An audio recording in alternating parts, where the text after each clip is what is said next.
ఖమ్మం నుంచి అనిల్ రాస్తున్నారు.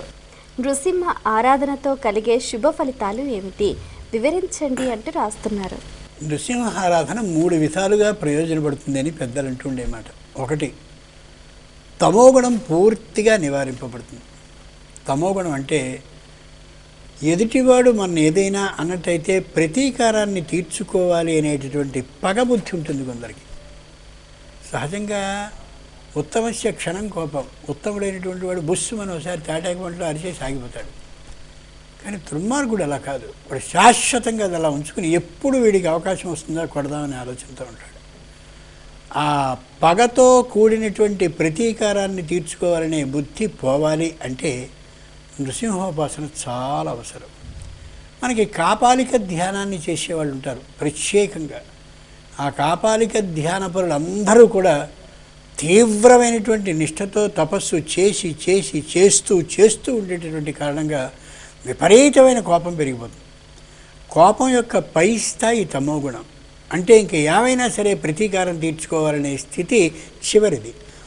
ఆ సందర్భంలో సింహోపాసన చేస్తారు. వాడు చేసి ఎవ్వరి మీదనూ ప్రతీకార బుద్ధిని తీర్చుకోవాలి, వాడికి ఏదో కష్టపెట్టి నష్టపెట్టి మనం గెలిచినట్లుగా అనుకోవాలి అనే భావం లేకుండా ఉండేలా ఆ విధానాన్ని ఇయ్యగలిగే శక్తివంతుడు ఎవరు అంటే నృసింహస్వామి మాత్రమే.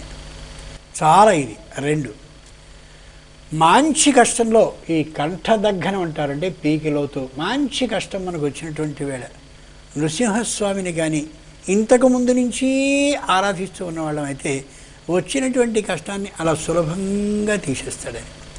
త్రాహీతి వ్యాహరంతం త్రిదశరిపుసుతం త్రతుకామో రహస్యే విస్రస్తం పీతవస్త్రం నిజకటియుగలే సవ్యహస్తేన గృహన్ వేగశ్రాంతం నితాతం ఖగపతిమమృతం పాయయన్నన్యహస్తే సింహాద్రౌ శీఘ్రపాదక్షితివిహితపద పతుమాం నరసింహ. మా అబ్బాయిని చంపాలి అనే ఆలోచన కలిగినటువంటి హిరణ్యకశిపుడు ఇంకా దిక్కుతోచక బుద్ధి చెడి ఒక్కసారి ఆకాశానికి ఎగిరాడు. ఇప్పుడు ఈవేళ సింహాచలం అని అనుకుంటున్నామే, సింహ ఆకారంలో ఉండే అచలం పర్వతం కాబట్టి అలా ఉంటుంది. ఆ పైకి ఎగిరి అక్కడి నుంచి ఇంకా పైకి విసిరి వాడు ఆ పర్వతం మీద పడి చచ్చిపోయి సముద్రంలోకి పడిపోవాలి. వాడి ఆలోచన అంత గొప్పగా ఆలోచించాడు తండ్రి.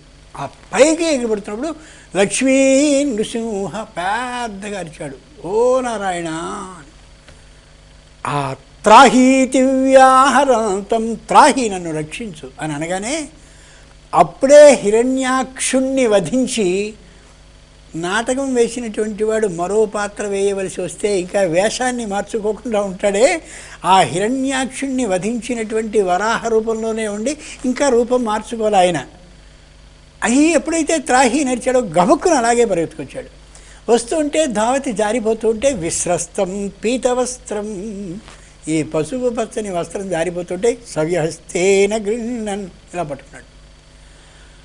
పట్టుకుంటూనే అరిచాడు, గరుడా నువ్వు రక్షించు, నేను జారిపోతుంది ఇక్కడ ధావతి, నేను అక్కడికి రావడానికి ఆలస్యం అయ్యేలా ఉంది, నువ్వు రా అంటే ఆ గరుడు వేగంగా పరిగెత్తుకొచ్చాడు. ఎందుకని పైనుంచి పడేటటువంటి ప్రహ్లాదుని నేల మీద పడేలోగా రక్షించాలి. పర్వతపు కొన కూడా తగిలి అతడికి ప్రాణాపాయం కలగకూడదు. వెంటనే గరుడు పరిగెత్తాడు. వేగశ్రాంతం నితాతం ఖగపతి మమృతం పాయయన్, తన చేతి నుంచి అమృతాన్ని ప్రవహింపజేసి ఆ గరుడునికి కూడా ఏదైనా అపకారాన్ని తలపెడతాడేమో వాడు హిరణ్యకశిపుడు అనే ఆలోచనతో వాడి ముఖంలో అమృతాన్ని పోస్తూ ఇలా ఓంగి ఉంటాడు సింహాచలంలో. సింహాద్రౌ శీఘ్రపాతక్షితి విహిత పద, అకస్మాత్తుగా పైనుంచి దూకాడు కదా ప్రహ్లాదుడిని రక్షించడానికి శ్రీ మహావిష్ణు స్వరూపుడైన లక్ష్మీ నృసింహస్వామి. ఆ కాళ్ళు కాస్త భూమిలోకి దిగబడిపోయి. అంచేతనే నృసింహస్వామి యొక్క పాదాలు మనకి కనిపించవు, భూమిలో కప్పబడి ఉంటాయి. అందుకని నృసింహస్వామి ఎవరైతే ఉన్నారో అమోఘమైన కరుణామూర్తి. అటువంటి కరుణామూర్తిని కానీ ధ్యానిస్తూ ఉన్నట్టయితే ఈ తమోగుణ బుద్ధి పోతుంది. 2వది, కోపం అకస్మాత్తుగా వచ్చే లక్షణం ఉంటుంది, ఆ లక్షణం కూడా తొలగుతుంది.